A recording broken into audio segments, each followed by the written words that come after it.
इस वीडियो में हम कर रहे हैं कक्षा 6 संस्कृत आमोदनी चतुर्दशः पाठः विभक्तयः का अभ्यास। पहला प्रश्न, पर्याय शब्दान चित्वा लिखत। पर्यायवाची शब्दों को चुन करके लिखिए। कुछ शब्द तो पहली लाइन में है और कुछ शब्द दूसरी लाइन में है।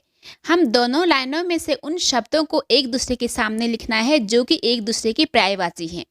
जैसे खगहा, इसका अर्थ होता है पक्षी। उसी तरीके से और भी हम करते हैं। उद्यानम मीन्स उपवनम, पुष्पम मीन्स कुसुमम फूल, सूर्यः मीन्स भास्करः, वायु का पवनः, मत्स्यः का मीन मीन्स मछली। प्रश्न नंबर 2, उच्चारणम कुरुत, उच्चारण करिए। यहाँ पर बालक शब्द जो कि आकारांत पुल्लिंग है उनके शब्द रूप दिए हैं। तो इसमें प्रथमा में बनता है बालकः, बालकौ, बालकः। द्वितीया में बालकम, बालकौ, बालकान। तृतीया बालकैन, बालकाभ्याम, बालकै। चतुर्थी बालकाय, बालकाभ्याम, बालकेभ्यः। पंचमी बालकात्, बालकाभ्याम, बालकेभ्यः। षष्ठी बालकस्य, बालकयोः, बालकानां। सप्तमी बालके, बालकयोः, बालकेषु। संबोधन में हे बालक, हे बालकौ, हे बालकः। तो इसका चिन्ह भी हम जल्दी से देखते हैं। प्रथमा में इसका चिन्ह होता है ने, लेकिन ज़्यादातर ये बिना चिन्ह के आता है। द्वितीया में इसका चिन्ह होता है को। तृतीया से, द्वारा या फिर के साथ। चतुर्थी में के लिए। पंचमी में से, अलग होने के सेंस में। षष्ठी में का, की, के या फिर रा, री, रे। सप्तमी में आता है में, पे या फिर पर। और इनको क्या बोलते हैं, इनके कारक भी हम देखते हैं। प्रथमा को बोलते हैं कर्ता कारक, ये है कर्म कारक। तीसरा है करण कारक, ये है संप्रदान कारक। और पंचमी है अपादान कारक। षष्ठी है संबंध कारक और सप्तमी है अधिकरण कारक। अभ्यास कार्य यहाँ से शुरू हो रहा है। इसका है पहला प्रश्न, कोष्ठकात उचित पद प्रयोगेण रिक्त स्थानानि पूरयत। अर्थात कोष्ठक से, ये कोष्ठक हैं, उचित पद प्रयोगेण, सही शब्द के प्रयोग से, रिक्त स्थानानि पूरयत, रिक्त स्थानों को पूरा करिए। तो पहला हम देखते हैं धनिकः मीन्स सेठ। क्या करता है, निर्धनाय धनम ददाति, निर्धन के लिए धन देता है। तो इनका अर्थ क्या होता है ना, निर्धनम होता है निर्धन को, निर्धनाय के लिए। अब दूसरा है बालः, क्या होता है ना, जिसमें भी सह यानी कि साथ होता है उसमें तृतीया विभक्ति लगती है। यानी कि बालः जनकेन सह विद्यालयम गच्छति, कि बच्चा पिता के साथ विद्यालय जाता है।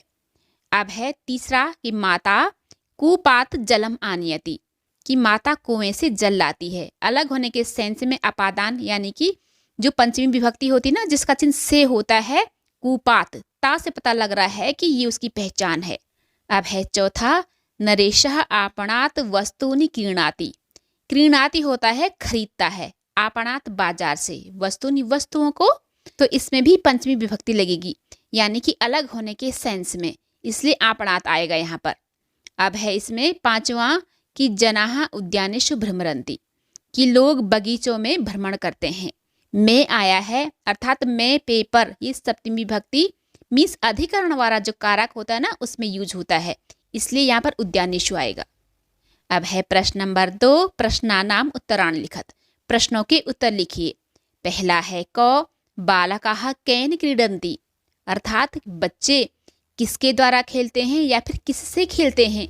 से, द्वारा, ये तृतीया के सेंस में आता है, तो उसमें क्या बनता है ना, एन लग जाता है। बालकाः कंदुकैन क्रीडन्ति, कि बच्चे बॉल से खेलते हैं। अब है इसमें ख, यूयम कस्य विद्यालय गच्छत। यूयम होता है तुम सब, कस्य किसके लिए, विद्यालय, गच्छत मीन्स जाते हो, तुम सब किसके लिए विद्यालय जाते हो। वयम शिक्षाय विद्यालय गच्छामः, कस्य मीन्स किसके लिए, तो इसका बनेगा शिक्षाय है। दोनों के दोनों चतुर्थी विभक्ति में है। तो हमें क्या करना है ना, कि तुम्हारे लिए पूछा है तो हमें आंसर में अपने लिए देना है कि हम शिक्षा के लिए विद्यालय जाते हैं। अब है इसमें ग, फलानि केभ्यः पतन्ति।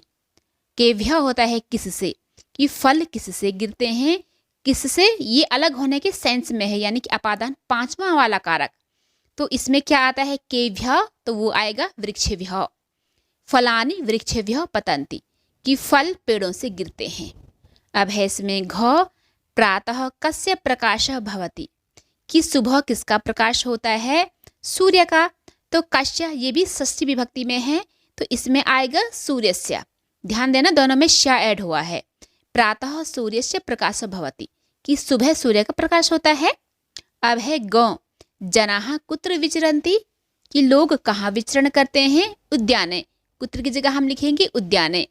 तो कुत्र भी और उद्याने भी ये अधिकरण यानी कि मैं पेपर जो 7वां वाला है ना कारक, उसका है ये, कि लोग उद्यान में विचरण करते हैं, मीन्स वॉक करते हैं।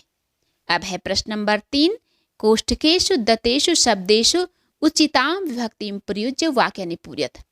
अर्थात कोष्ठक में दिए गए शब्दों में सही विभक्ति का प्रयोग करके वाक्यों को पूरा करिए।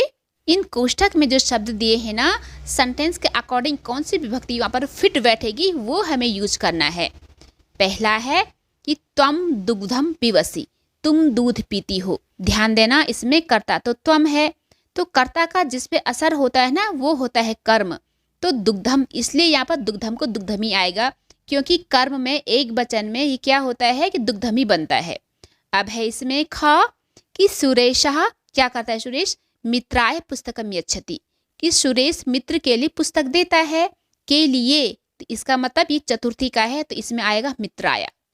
अब है इसमें ग, पीयूषः बालकेन सह गच्छति, कि पीयूष बालक के साथ जाता है।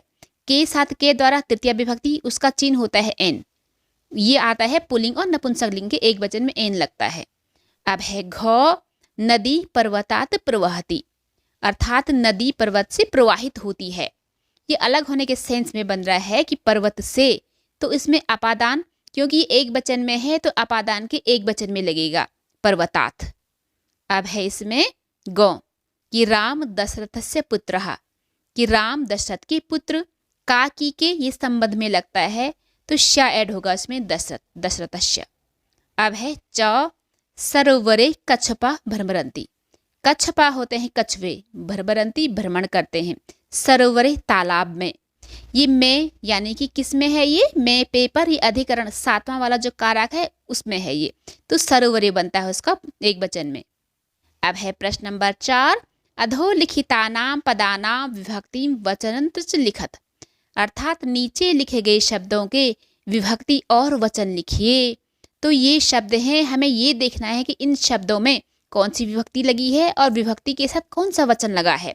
यथा मीन्स जैसे, उद्यमेन परिश्रम से, तो से पता लग रहा है कि तृतीया या फिर ये पंचमी में आना चाहिए, क्योंकि ये से ये साथ के लिए है, इसलिए इसमें तृतीया लगेगी। ये एक वचन में है, तृतीया का एक वचन।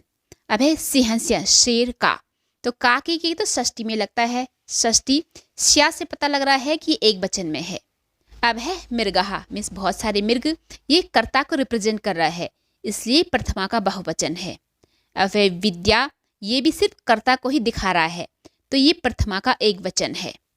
अब है मूर्खाणाम, यानी कि मूर्खों का, काकी के ये षष्ठी में लगता है, मूर्खों का ये बहुवचन में बन रहा है। अब है निद्रया, यानी कि नींद से, तो ये भी उद्यमेन की तरह तृतीया का एक वचन है। गतिविधि, पहला, पाठ में रंगीन किए गए शब्दों द्वारा विद्यार्थियों को विभक्ति का बोध कराइए। वो तो आप पढ़ चुके हैं, पहली वीडियो में डिटेल है। अब है दूसरा, कक्षा के विद्यार्थियों के नामों की आकारांत पुल्लिंग शब्द रूपों की सूची तैयार करिए। मीन्स कक्षा में जिस भी बच्चे का नाम आकारांत पुल्लिंग है, अर्थात जिस बच्चे के नाम का अंतिम अक्षर में ओ की मात्रा लगी है ना, जैसे कि नितिन, नमन, गणेश, रमेश, राम, श्याम इत्यादि, उनके नाम का जो एंड अक्षर है ना उसमें ओ की मात्रा लगी है, क्योंकि वो पुल्लिंग है, लड़के हैं, तो ओ यानी कि आकारांत, वो आकारांत पुल्लिंग में आते हैं, तो उनका जो शब्द रूप बनता है सब का सब बालक या फिर राम की तरह बनता है। तो उसी तरीके से आपने सबको बनाना है। जैसे यहाँ पर अगर बच्चे का नाम राम है तो बनेगा रामः, रामौ, रामः, ये बालक की तरह बनता है, जैसे बालकः, बालको, बालकः, उसी तरीके से। द्वितीया में रामम, रामौ, रामान। तृतीया रामेण, रामाभ्याम, रामय। चतुर्थी रामाय, रामाभ्याम, रामेभ्यः। पंचमी रामात्, रामाभ्याम, रामेभ्यः। षष्ठी रामस्य, रामयो, रामाणाम। सप्तमी रामे, रामयो, रामेषु। संबोधन में हे राम, हे रामो, हे रामा।